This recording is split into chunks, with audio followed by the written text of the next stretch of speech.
여러분 안녕하십니까? 광주 MBC 뉴스데스크입니다. 어부다버지가 여중생 딸을 살해한 사건과 관련해서 경찰의 보호 조치가 지극히 미흡했다고 국가인권위원회가 결론 내렸습니다.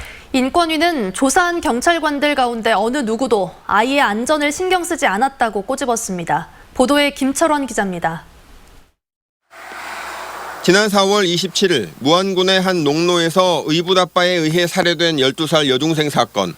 여중생이 경찰에 성추행 사건을 신고한 사실을 알게 된 의붓아빠 31살 김 씨의 보복살인이었습니다.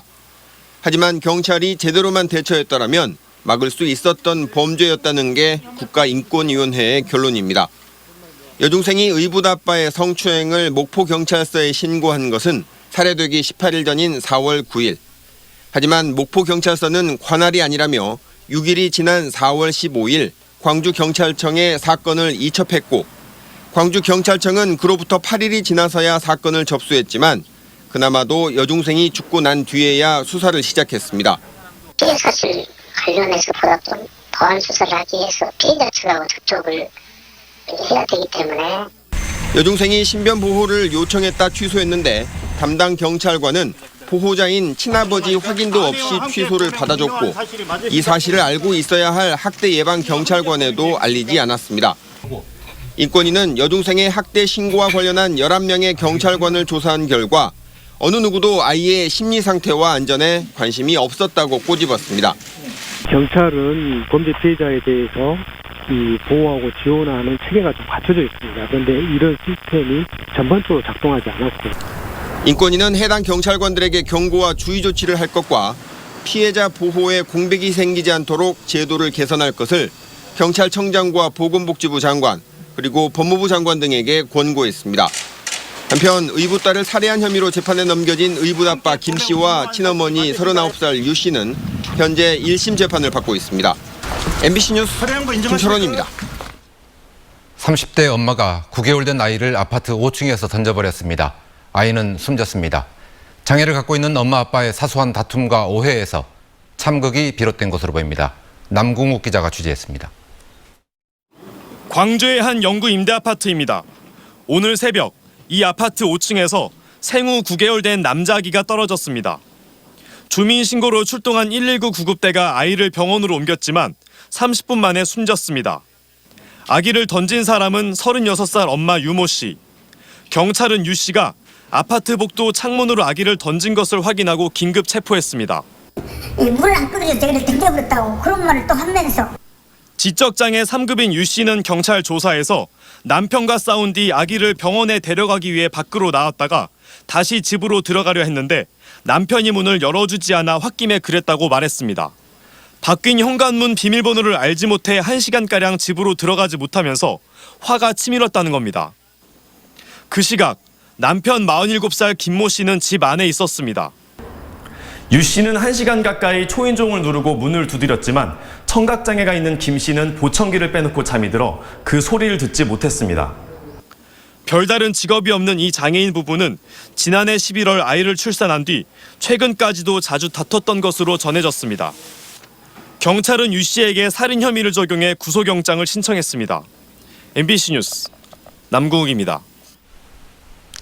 여자 수영 선수들의 몸을 몰래 촬영한 혐의로 출국이 정지된 일본인이 성적 충동을 느껴서 선수들을 촬영했다고 자백했습니다. 광주 광산경찰서는 당초 혐의를 부인하던 일본인 37살 A씨가 세 차례의 소환조사 과정에서 여자 선수들을 보고 성적 충동을 느꼈다며 혐의를 시인했다고 밝혔습니다. 또 A씨의 카메라 메모리 카드에서 뉴질랜드 선수뿐만 아니라 다른 국적의 여자 선수 12명의 신체 부위가 불법으로 촬영된 사실을 추가로 확인하고 A씨를 기소 의견으로 검찰에 송치하기로 했습니다. 북상하는 태풍 다나스가 광주 전남 지역에 직접적인 영향을 미칠 것으로 예보됐습니다. 무엇보다 세계 수영대 조직에 비상이 걸렸습니다. 우종훈 기자가 취재했습니다. 소방대원들이 수구 경기장 시설을 점검하고 있습니다. 나사는 제대로 조여졌는지 추락 방지 그물망은 촘촘한지 살핍니다. 제5호 태풍 다나스가 북상한다는 소식에 안전사고 예방에 나선 겁니다. 광주시는 강한 바람과 비의 영향을 받을 것으로 예상되는 야외 종목 경기장 등을 중심으로 대비에 나섰습니다. 임시 가설 관람객에 관람할 수 있는 이곳 장소가 아무래도 안전에 조금 취약할 수 있다고 볼 수 있겠습니다.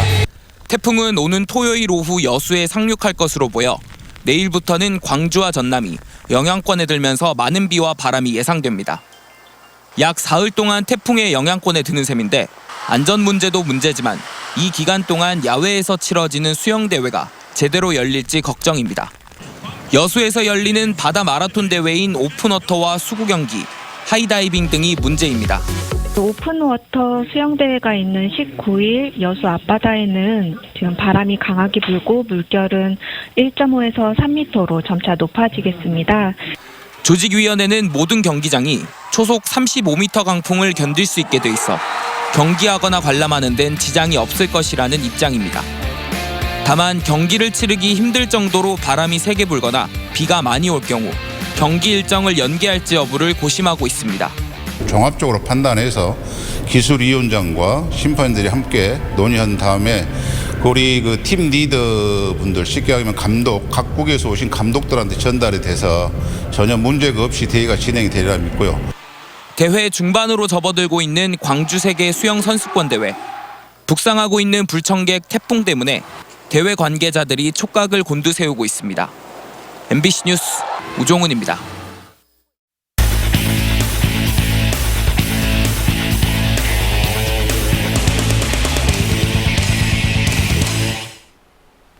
내로라하는 수영 스타들이 오는 일요일부터 시작하는 경영 경기를 앞두고 몸풀기에 들어갔습니다. 스타 선수들이 합류하면서 세계 수영 대회에 대한 관심도 한층 높아질 것으로 보입니다. 송정근 기자입니다.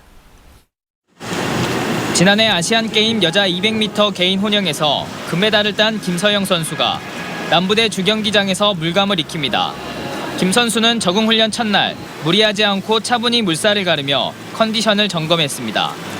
개인 혼영 200m에서 2분 8초대의 한국 신기록을 가지고 있는 김 선수는 최근 몇 년 동안 기록 단축 행보를 보이고 있어 이번 대회에서도 메달 획득에 대한 기대감을 높이고 있습니다.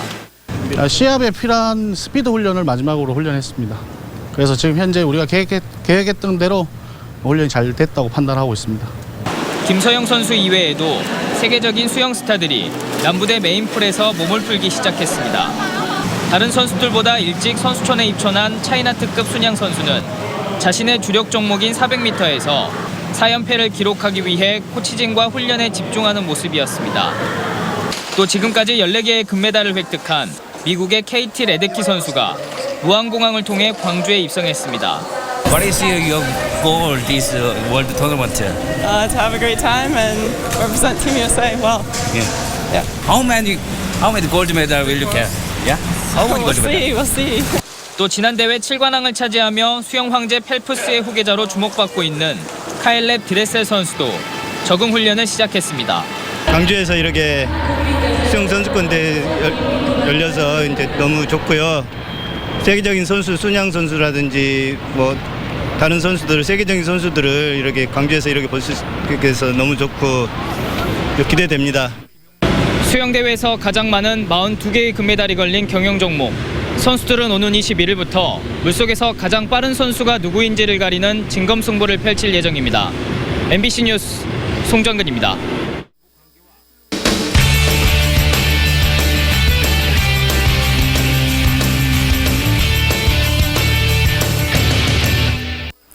놓치면 아쉬울 2019 광주 세계수영선수권대회 소식들과 경기 일정을 알려드리는 데스크 수리 영역 시간입니다. 어느덧 중반기에 접어든 대회 현장에선 어떤 일이 있었을까요? 세계 수영선수권대회 종목 중 유일하게 경기를 뛰면서 음식물 섭취가 가능한 종목이 있습니다. 바로 수영 마라톤이라고 불리는 오픈워터인데요. 육상 마라톤과는 달리 코치들이 국기를 붙인 5m 길이의 막대로 물통을 건넬 때 선수들은 자기 물통을 찾아서 마셔야 합니다. 하지만 시야 확보가 어려워 찾기를 포기하는 선수들도 많고 바닷물 속에서 마시다 보니 물 먹는 기술 또한 필요한데요. 물통에 들어있는 음료의 종류도 가지각색. 이번 대회에 사상 처음으로 출전한 우리나라 대표팀 선수들은 산소수와 분지수의 아미노산 음료를 주로 마셨다고 하네요. 원활한 대회 진행을 위해서 아낌없는 봉사를 펼치는 사람들이 있습니다. 3천여 명의 자원봉사자들인데요. 그중 특별히 눈에 띄는 분, 바로 유창한 일본어 실력으로 통역 업무를 지원하는 김종식 씨입니다. 올해 만 90세로 이번 대회 최고령 자원봉사자인데요. 그는 일제강점기 시절에 태어나 17살에 해방을 맞을 때까지 일본어를 사용해 능숙할 수밖에 없었습니다. 나라 잃은 어린 시절 아픔을 딛고 이번에는 나라를 대표하는 마음으로 참여하게 됐다고 합니다. 대회 기간 경기 관람도 즐겁지만 더 알차게 보내고 싶다면 주목! 오는 25일부터 28일까지 4일간 남부대 주 경기장 일원에서 자율주행 버스 체험 행사가 진행됩니다. 세계 최초로 상용화된 우리의 5G 기술을 현장에서 직접 느낄 수 있는 기회인데요. 하루에 5차례 10명씩 탑승할 수 있습니다. 사전 예약제로 운영되는 이 행사는 광주 피나 세계수영선수권대회 홈페이지에서 신청하면 됩니다. 이어서 내일 주목해야 할 경기 소식입니다. 오전 10시 남부대 시립국제수영장에서 다이빙 남자 10m 플랫폼 경기가 열립니다. 한국 다이빙의 간판 우하람 선수가 이번 대회에서 뛰는 마지막 종목인데요. 또 한 장의 도쿄 올림픽 출전권을 획득할 수 있을지가 관심사입니다. 2연패를 당한 남자 수구 대표팀이 오후 5시 50분 남부대 수구 경기장에서 몬테네그로와 조별 예선 마지막 경기를 치릅니다. 지금까지 데스크 수리 영역이었습니다. 기아자동차가 광주 공장에서 생산하는 소형 SUV 차량이 첫 선을 보였습니다. 사전 계약자가 5,000명을 넘길 정도로 인기를 끌고 있는데 지역 경제에도 활력을 불어넣을 것으로 기대됩니다. 이재원 기자의 보도입니다. 고객 앞으로 배송을 기다리는 소형 SUV 차량이 길게 늘어서 있습니다. 기아자동차가 첫 선을 보이는 소형 전략 SUV 셀토스입니다. 소형차답지 않은 몸집은 젊은 감각의 디자인으로 무장했고 최첨단 안전장비가 기본으로 장착됐습니다. 이 때문인지 사전 계약자가 5,000명을 넘길 정도로 인기를 끌고 있습니다. 저희 임직원 모두는 신차 셀토스의 성공이 곧 회사의 발전과 지역경제의 성장을 가져온다는 일념으로 열과 성을 다해 준비하겠습니다. 이번에 첫 선을 보인 셀토스의 생산 목표량은 18,000여 대. 기아자동차는 시장 상황을 지켜보며 생산량을 점차적으로 늘려나갈 계획입니다. 지난 1월 서울 부스터에 이어 광주 공장에서 올 들어 두 번째 신차가 생산되면서 관련 업계도 반사 이익을 누리고 있습니다. 출고되는 모든 셀토스의 금호 타이어에 타이어가 장착되는 등 광주와 전남 지역에서만 250여 개 업체가 직간접적으로 신차 생산의 효과를 누리고 있습니다. 차 셀토스의 5위 단독 공급은 금호타의 기술력과 신뢰를 재확인하는 계기가 되었습니다. 매출 증대 및 경영 정상화에 큰 힘이 될 것으로 기대하고 있습니다. 광주에서 생산해 전 세계로 수출 예정인 소형 SUV 셀토스. 침체된 지역 경제에 활력을 불어넣을 수 있는 효자 상품으로 기대를 모으고 있습니다. MBC 뉴스 이재원입니다. 5.18 망언을 한 자유한국당 김술래 의원이 최고위원직에 복귀한 것에 대해 5.18 단체가 강하게 반발했습니다. 5.18 역사 왜곡 처벌 광주운동본부는 성명을 내고 김술래 의원이 최고위원직에 복귀하고 자유한국당이 망언 의원 징계를 미룬 것은 결국 국민을 기만하고 우롱한 것이라며 비판했습니다. 또 자유한국당의 이런 행태는 자신들이 군부 독재 세력의 후예임을 보여주는 것이라며 한국당과 망언 의원들을 용서하지 않을 것이라고 강조했습니다. 잠정 합의안 도출로 해결의 실마리를 찾았던 나주 SRF 갈등이 다시 원점으로 돌아갔습니다. 한국지역난방공사는 지난 5일에 열린 이사회에서 주민 수용성 조사를 통해 SRF 방식이 폐기되고 LNG 방식이 선택될 경우 손실 보전 방안이 반영돼 있지 않다며 의결을 보류했다고 밝혔습니다.